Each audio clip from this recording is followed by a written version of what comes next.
This is, as Josh suggested, a really powerful process to learn. It's something that I've used and actually starting my fifth company using this process now, and I can attest that it works really well. And it all starts here, which are these first three steps. That's what we're going to do today.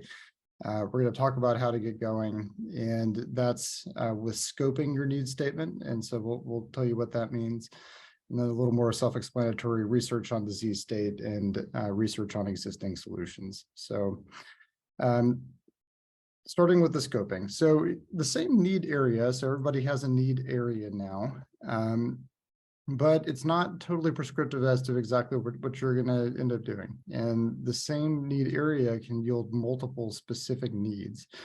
So you'll need to figure out which one is the right one for you guys. And we do this with a process called scoping. And that's a process of systematically zooming in and out at different levels of focus within the same area of need. And the goal here is really to identify a need that's both sufficiently broad to be compelling, but it's also actionable. So sometimes it turns out if it's too broad, it can be really hard to invent. And oftentimes, not always, but oftentimes, if you have a narrower focus, a more specific targeted population, for example, or circumstance, then sometimes it's easier to invent. And so this process of trying out these different scopes, it's part art, it's part science, but the process of doing this can sometimes lead to an insight. And so this process, the biodesign process, I believe is the most effective process for kind of going to a standstill to an idea and really optimizing your chances of doing that. But at some point, something creative does have to happen, right? And so what you'll want to do along the process here is look for those opportunities, look for those cues to things that could lead you to something creative. And we call those cues insights. And it's really, something that's had maybe a fresh perspective on a problem or an underappreciated perspective on a problem. And we'll talk about a couple of different times along the early stages here where you will have chances for that. And scoping is one of the ways to do that. So back when I was a fellow, we were assigned to work in the field of ophthalmology. And one of the needs that we came across was a treatment need for a condition called diabetic retinopathy. And diabetes, as you're no doubt aware, causes all kinds of problems, and one of them is in the retina. And in this condition, there's really insufficient blood supply to the retina. This is the back of the eye that translates the photons into neural signals. And the way that this treatment is really still often treated now is with a condition called panretinal photocoagulation. And it's candidly, I still think this is a good need. It's kind of barbaric almost. The idea here is that because the blood supply is insufficient, there's not enough nutrition to go around, and the idea is to basically kill off the less important retina in the periphery to spare the more important area of retina in the middle. So here's a picture of the back of somebody's retina. The very center there is the place where most of your central vision is. You basically just put burns in the rest of it to sort of kill off and decrease the nutritional demand. So, obviously, a really important problem, but what it's maybe not so obvious is that actually there's a lot of different ways to approach that observation in the context of a need. So it could be a way to improve quality of life after somebody loses peripheral vision. Could be a way to treat the loss of peripheral vision after they get this laser therapy. A way to prevent the loss of peripheral vision with the laser therapy. It could be a way to treat diabetic retinopathy that's as effective as the laser, but doesn't have the side effect of losing your peripheral vision. It turns out that other conditions are actually treated with the same laser, so it could be even be broader, right? It could be all laser eligible retina disease. a way to treat those that's as effective as laser, but doesn't decrease this peripheral vision. It could be a way to treat patients with diabetes that prevents them from getting this retinal disease at all. And while we're at it, it could even be a way to cure diabetes, right? So you can see this very same observation. There's very different types and scale of problem that you can go after with this scoping exercise. In the book and online materials use a metaphor of a tree, and it's one that I really like. And the idea here is that when you're closer to the trunk, this is more of a root type disease, typically a larger population of patients. In this case, the curing diabetes. And these are often, not always, but often harder to find solutions. And then the further you get out on this tree and out to the twigs and the branches, in this case, the loss of the peripheral vision, it's a smaller population typically, and that doesn't always mean a smaller commercial opportunity, but often does. But the more specific you are, that tends to correlate with easier to find a solution. And so you'll want to work this process, scope it up and down, and determine for yourselves the right place to land. So scoping doesn't have to just be in the context of the clinic. So another way to think about this through a health equity lens. So it turns out that there's a prevalence of literally 33% of diabetes in indigenous people populations on average. And so these folks are, often don't have access to good primary care, much less specialists. So, taking that context and how do you serve this particular patient population, and you can think about scoping along those lines as well. So, how would you provide access to a retina specialist for indigenous people? It could be a way how to treat diabetic retinopathy in a primary care doctor's office. How might you move that care up the chain from a specialist to a generalist? And likewise, how might you find a way to better manage diabetes to decrease the rate of incidence of this retina disease? So. The tree analogy here, you're still got diabetes at the base, but you're really moving off onto a different branch. So lots of ways to use this tool. Our year, we were focused on dry eye disease by the end, and so next we're going to talk about a need statement. You guys are going to spend a lot of time on this. And it really is the foundation for all of your future efforts. So you have this one sentence that really encapsulates all of the critical pieces of what it is that you're trying to solve. And if you get it right, it really guides the effort, not just for the next 2 quarters, but for years to come, if this project were to move forward. And in our case, that need statement literally did not change through the projects that Josh just mentioned to you with a device and ultimately a pharmaceutical. So in this case, there are 3 really important features to the need statement. It's the need. In our case, it was a way to treat dry eye, a really well-defined patient population. So for us, it was those with moderate to severe disease without something called Sjogren's, which is an autoimmune disease. And then a really specific outcome measure as well. And so you're going to want to know what is it that you're trying to address for these patients and for the FDA and for the other stakeholders involved. And so thinking about those outcome measures is important in these early stages as you're learning more about your need, which is a nice segue to disease state research. So I can't underscore how important this is. I mean, oftentimes the folks in the class, everybody's eager to move on and start thinking about the next steps and solutions, et cetera.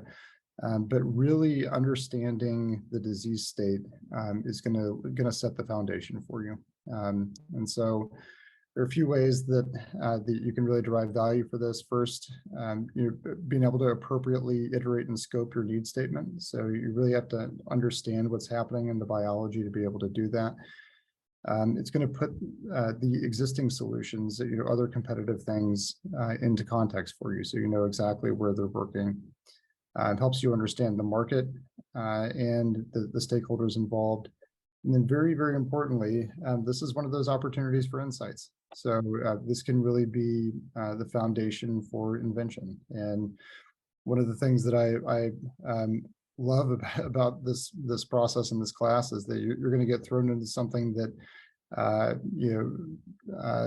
few, if any of you have any direct experience or exposure, and you have the power of naivete. So you don't know much about it. You get to come in with a fresh perspective, and you can look at the same biology that perhaps others have been spending their career on, and have an opportunity to see it in a fresh way. And that really does happen fairly frequently in the context of the program here. So you'll want to keep an eye out for special insights that might help you frame the need and help inform potential solutions as well.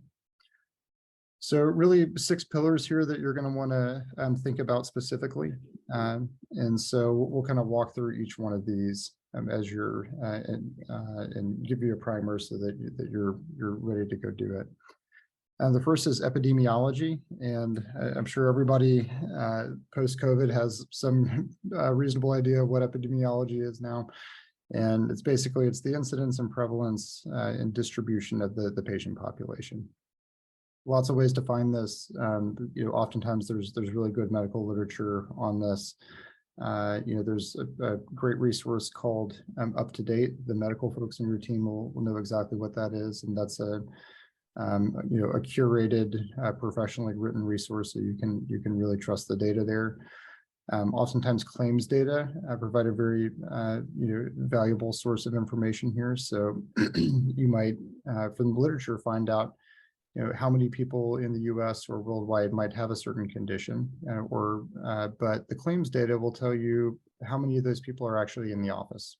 So in the context of dry eye disease, it turns out there's sort of 25 to 30 million people in the US with dry eye, but there are about 5 million diagnoses each year. So and those include re-diagnoses. So there's about 5 million people kind of cycling through the office, and 2 different but really important pieces of information.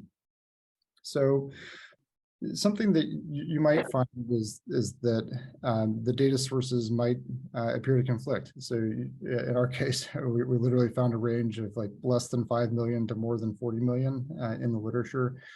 And so what you really want to do is just pay attention to what the criteria for these studies were. How are they defining what that population is? And then very importantly, and this is kind of a part of the scoping exercise and choosing that patient population, what's the number that's relevant to you? I mean, maybe there are 40 million people that have any form of dry eye disease, but those that have moderate to severe disease, it's probably more like 10. And 5 of those on any given year, 5 million of those on any given year are actually making it into the office. So different ways to cut the data there. The second thing you'll want to look into is the physiology, and this is how the normal organ system works. Honestly, even at this stage, I like to start at Wikipedia. For me personally, it really is a good resource for kind of the 30,000-foot view. Up to Date, again, a really great and accurate resource there. And once you get a sense for sort of general anatomy and physiology, in our case, that's what is the eye, what's going on in there, where all the subparts of this organ. You want to start digging deeper. And so what's the nuance, what's the new science that's happening there? And so this is really getting into journal articles, potentially speaking with experts in the field, whether those are your clinical coaches or those are people from industry. In our case, we found out that the tearing system, so dry eye disease, you don't have enough tear on the surface of the eye. And that tear production system is controlled by the nervous system. And so that was a really important finding for us. And I'll tell you how that led to our solution. The other thing that you may consider is even looking at cellular and molecular level physiology. In this case, the receptors that are involved in this neural system for tear production, that may help give you some insight into a potential biotechnology or biopharmaceutical solution. So next, you'll want to look into the pathophysiology. So you got a sense for what the system is, and now you got to figure out what went wrong. So start broad, go deep, same kind of resources. So it's Wikipedia, up to date, journal articles, etc. And the goals here, you really want to understand what's the biology of the disease, how does the disease progress, and again, potentially even looking at cellular and molecular level pathways that might open up some opportunity for insights. And this is a really good place where insights can come. Following along with this dry eye example, this was one of arguably our most important insight came. We were trying to figure out, what is dry eye? What's happening to the to this the eye under these conditions? And there was this chart. This was kind of like the paper that was defining how the pathophysiology worked. And it's literally like 20 boxes and 15 arrows, and our team was actually just trying to make sense of it. It's like, what is actually happening here? And we actually just drew 2 boxes. It's like, okay, well, if we boil all this down, it's actually just 2 things. The eye's not making enough tear, it becomes too inflamed, and the more inflamed it becomes, the less tear it's able to make. And so it just kind of goes round and round in the circle. And it turns out that actually, this insight, breaking down something that was very complex in the literature and simplifying it in a way, actually gave us an opportunity for identifying a solution. So we'll talk about that towards the end. You'll also want to understand the clinical presentation, and that's both from the patient side and the provider side. So for the patient, what's their journey? How do they end up in the clinic? What caregivers or healthcare providers were they interacting with along there? What are the symptoms of the condition? What obstacles stand in the patient's path to actually getting care? On the provider side, it's what providers are involved, and oftentimes it's not just a physician. There are other clinicians that are involved, either at the site of care or beyond.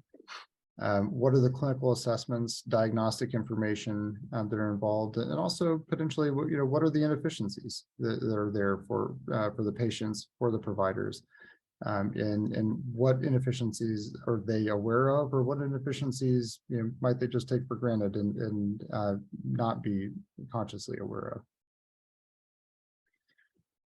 So next is the clinical outcomes, and this is really important, and that's why Josh and Paul, who developed this process, elevated it to actually being in the need statement.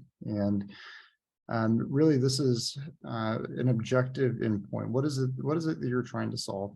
And it's not just solving for the patient; it's solving for the other stakeholders as well. And healthcare is a complex environment, right? Your customer, if you're making a pair of sunglasses, and my conference is in Hawaii, so I've got sunglasses on the mind here. You've got one customer, and it's the person who who wants some protection from the sun and buys it from the store. In healthcare, it's more sophisticated, right? There's a network of customers, if you will, a network of stakeholders. So it's the patient that is receiving the care. It's the clinician that is usually prescribing or providing or using that product. Ironically, neither of those people are actually paying for it, right? So there's actually a third party, an insurance provider, whether that's commercial insurer or the federal government, that are actually writing the check for that. So you got to get them on board as well. And the FDA actually, holds the keys as to whether or not you're actually allowed to sell that. So another really important stakeholder. So you really want to get the problem solved for all of the stakeholders that are involved. And a really important component of that is the endpoint and thinking about what it is that you're trying to move. So in the case of dry eye disease, there are some really clear clinical endpoints. This really sophisticated piece of technology, a piece of filter paper with some ruler marks on it that you put into the patient's eye. And it tells you how much tear production is being made. So these can be objective endpoints, hard endpoints that that will help guide your thinking about clinical trial, and ultimately what you can use for marketing. So how are you going to actually be able to speak to physicians and patients afterwards? This can also include patient-reported outcomes, which is basically symptoms, and these are increasingly important to FDA. And then finally, in this disease state research, it's health economics, and so a couple of dimensions to consider here. So the first is the cost of the need on the healthcare system. So how much is this need, is this problem costing the system today? And it could be the cost of disease management. So what are current treatments and diagnostics and surgeries or hospital stays? Even if not everybody goes to the hospital, if you're amortizing that across all the patients, you add it all up, what is this costing? What is the cost of a failed treatment? So hospitalization, so maybe there's opportunity for something that works better, even if the current solution, just for the sake of argument, let's say it costs $1,000, but you've got a 10% chance of going to the hospital for 3 days. Well, the true cost of that need is not just that solution. It's not just the $1,000. It's that hospital stay for the 10% of patients as well. So the way that these costs are distributed, these are also opportunities for insights. So not all of the insights need to come from the physiology. You might very well be an opportunity for trimming dollars out of the system to make things more cost efficient. So another important dimension here is the cost of existing solutions. So one, it gives you some insight into cost saving opportunity, per the previous comments. But the other thing is, good, bad, or otherwise, it often benchmarks the price for a new solution. If the current solution, is $100, and you determine that you can't make yours for any less than 10,000. It better be pretty darn good, because there's already a benchmark out there. In the case of dry eye disease, there's the leading drug was costing about $550 per month.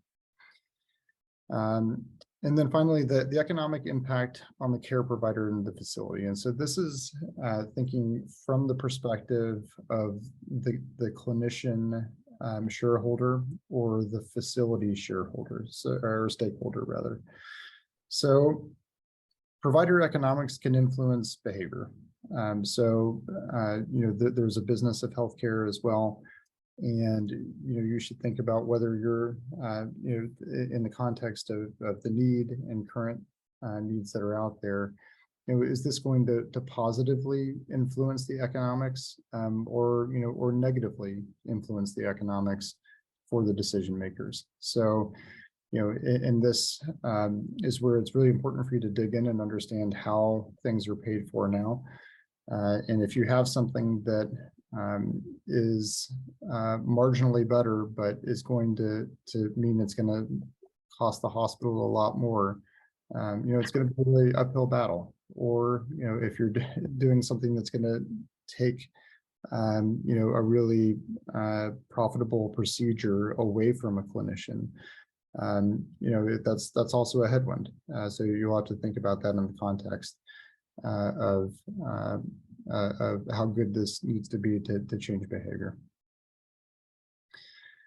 And the final thing we'll cover today is existing solutions research. So I've got some bad news for you. You're not the first people to think about your particular need. The good news is that That's the case every year for every team, and everyone still comes up without fail with something really, really clever in the end. And you do that in part by really understanding what's out there, and actually by understanding what's there and understanding the gaps in what's there, it can actually really inform you and give you an opportunity to come up with something that fills those gaps. So you're going to want to identify and catalog the things that are out there, and whether they're successful or not, you want to be aware of them. And lots of places to find these things. You can Google your need. So for example, if we're talking about dry eye disease, you can type in just even dry eye disease into Google, and there's plenty of people that are buying ads to try to sell you solutions for dry eye. You can talk to your clinical coaches, market research reports. If there are public companies that are involved in your need space, oftentimes you can get analyst reports, or you can even get an annual report or an IPO from a company, and they really provide oftentimes a lot of information about other products that are available. A resource that I've found to be pretty routinely valuable is actually patient forums. So there are oftentimes really good groups on Facebook. I think there's a reasonable chance of a good reception for Stanford students looking to try to help and identify solutions, for something to really learn through these forums as well. So example solution types, and there's sort of the ones on the top, the ones that might be more obvious, the ones that you would immediately think of. So it's like, what are the drugs that are out there? What are the diagnostics? Surgical treatments, other devices, home use devices, etc. But you really need to also think about the more subtle solutions that are out there. So it might actually be behavioral and lifestyle treatments. So diet and exercise. It could be services like physical therapy, or digital solutions, homeopathic, et cetera. So you really want to be comprehensive when you think about this. And it's not just solutions that are currently available, but you want to think about what's in the pipeline as well. So emerging solutions, and there are some really notable examples of people who had a really good idea, but it turns out that there was a better idea that was coming just before or sometimes just after them. And so really being aware of what's in the pipeline at an early stage is important too. And this can be a little harder to figure out because the products that are in the pipeline, they're not buying those Google ads, and they're not as easy to search. But in addition to the resources we mentioned before, you can find these types of pipeline solutions in literature searches, and as people start to publish data, market research reports, conferences. ClinicalTrials.gov. So you can type in your disease state, for example, in ClinicalTrials.gov. You'll get a sense for who's doing clinical work in the space. And another resource type of resource that's really valuable here is either speaking with clinicians that are close with industry, or speaking with an industry veteran or an investor who ends up seeing a lot of things.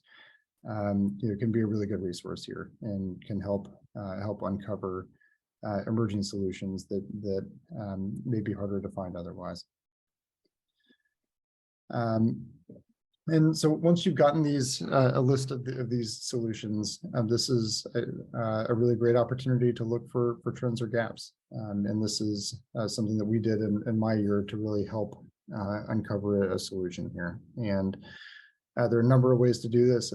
I have some of them listed here, so you can kind of plot risk versus benefit, cost versus benefit, by mechanism of action, by patient segmentation, financial impact, accessibility. Is this something that is going to be available to all of those, regardless of socioeconomic status?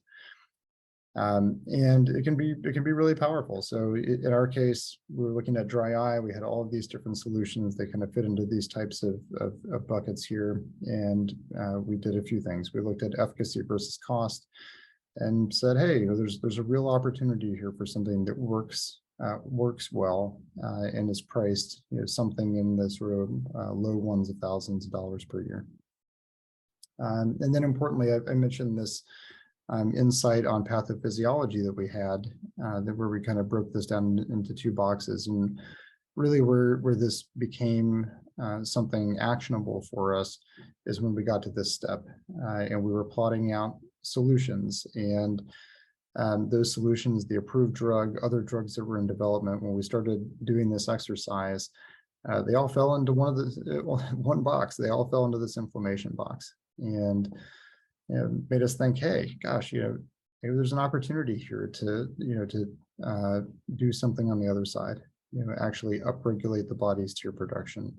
And so that's that insight in combination with having done the groundwork to understand all of the physiology here. And so we had learned about, hey, this is controlled by the nervous system. It wasn't necessarily obvious what to do with it, at that stage, but we had that information, we had that foundation, so that when we had this insight, we were able to say, hey, we think there's a way to leverage this. And ultimately led to 2 approved products, and currently treating 20,000 new patients a month and growing. So I will leave you with a few thoughts here, and some macro trends that you may want to think about that may impact your needs as well. So the first is, there's a very real rising cost to healthcare. I think we're at about 18% of GDP, and which is just absolutely insane and growing. So that has a lot of ripple down effects, and so thinking about cost is going to be a really important dimension of your need criteria as you're thinking about your projects this year. There's an evolving role of government in healthcare. That's increasingly the U.S. government is becoming a more important payer and a larger payer in paying for these therapies. So that their role in that, but also in policy and how healthcare delivered is changing as well. So you want to think not just about where things are now, but these projects are, health technologies can be a long development path, right? It might be anywhere from 2 to 10 years, depending on the type of product. And so what's the environment going to look like at the time that your product is actually out there on the market? There's really an increased focus on transparency of cost and quality of outcomes, and this is happening by payers. They want increased transparency. This is happening by patients who want more transparency as well. As gosh, doctor, this procedure sounds really interesting, but what's it going to cost? What's this going to cost out of pocket? What's my copay, et cetera? There is consolidation that's happening, and this is driven in large part because of this pricing pressure. So there's consolidation happening in every place in healthcare. So it's happening at the provider level. Right? It's increasingly rare to find small private practices. Oftentimes, these are being consolidated into much larger regional practices or even national practices. Or hospital systems. The payers are consolidating. Health technology companies are consolidating as well in an effort to wring cost out and provide efficiencies. But that has really important implications for bringing technology to this sector as well. So there are fewer decision makers that have decision-making authority over a broader swath of customers, for example. So just things to think about that can be either positive or a headwind or a tailwind. There's really increased decision-making power in the hands of the patients. So patients are increasingly informed. I suspect that when most of you go into the doctor's office, you already have done a lot of work to have some opinion on what you what you think's going on already. And there's a lot of decision-making power in the hands of the patient in their own healthcare decisions now. And these can really be opportunities as well. And kind of a quick follow to that is that there's actually a real increase in direct-to-population healthcare. So, digital health, telehealth, which exploded over the COVID period. Alternative care delivery models, and these are things that were once kind of fringe ideas, and it's, oh gosh, like, how are we going to be able to make these business models work? Now we're seeing some real successes in these types of care models and technology. A real prioritization for all the right reasons of racial and socioeconomic equity, and it's something that I certainly encourage all of you to think about in a very direct way as you're thinking about solutions that are equitable and accessible to everyone. And two pieces of technology that are really I think poised to make big impact on healthcare. One is sort of MLAI, and it's amazing how fast these things are happening, and are really going to impact a lot of dimensions of our life, but a really powerful tool to potentially be able to leverage. And the other big category that I'll share with you is biotechnology, and it's really beginning to deliver on its promise in ways of manipulating biology at the cellular and molecular level that I think is certainly an opportunity to think about in the context of your solutions, and also just something to think about in terms of potential competitive solutions as well. So just being aware not only what other device technologies might be available, but also on the biotech side as well.